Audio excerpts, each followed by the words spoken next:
દર્શક મિત્રો, વિજાપુરમાં કોઈ પણ જગ્યાએ તમને કોઈ એવો જરૂરિયાતમંદ દેખાય જેમની પાસે ઠંડીમાં ઉડવા માટે કોઈ વસ્તુ ના હોય તો તમે અમને વિજાપુરની ખબરને સંપર્ક કરો. નમસ્કાર દર્શક મિત્રો, હું છું બાબા સઈદ. વિજાપુરની ખબરમાં આપનું સ્વાગત છે. ચડોતરમાં જલારામ એન્ટરપ્રાઇઝ નામની પેઢીમાંથી શંકાસ્પદ ગીઝર પાયો. સમાચાર વિગતવાર જાણીએ તો પાલનપુર તાલુકાના ચડોતર ગામની એક પેઢીમાં ફૂડ વિભાગની ટીમે ઓચિંતો દરોડો પાડ્યો હતો, જેને લઈને પેઢીનો માલિક પેઢી બંધ કરીને ફરાર થઈ ગયો હતો. જેને લઈને ફૂડ વિભાગની ટીમે પોલીસને સાથે રાખી પેઢીમાં તપાસ કરતા અહીં અન્ય કંપનીના લેબલવાળા 144 કિલો શંકાસ્પદ ઘીનો જથ્થો મળી આવતા પેઢીને સીઝ કરવામાં આવી હતી.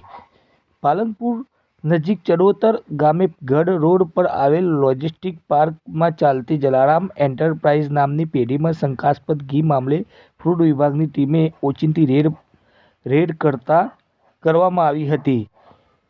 પેઢીના માલિક પ્રકાશભાઈ અમૃતલાલ કાનાબાર પેઢી બંધ કરી નીકળી ગયા હતા, જેને લઈ ફૂડ વિભાગની ટીમે પોલીસને સાથે રાખી પેઢીની તલાશી લેતા તેમાંથી અમૂલ પ્યોર ઘીના લેબલ મારેલા શંકાસ્પદ ઘીના 6 નંગ ડબ્બા 89 કિલો લૂઝ ઘીનો જથ્થો મળી આવતા ફૂડ વિભાગે ₹74,000 ઉપરાંતનું 144 કિલો ઘી તેમજ પેઢી સીઝ કરી આ પેઢીના માલિક સામે કાયદેસરની કાર્યવાહી હાથ ધરવામાં આવી હતી.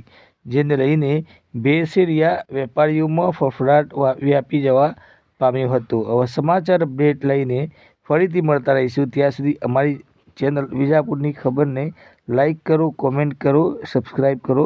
નમસ્કાર, ધન્યવાદ.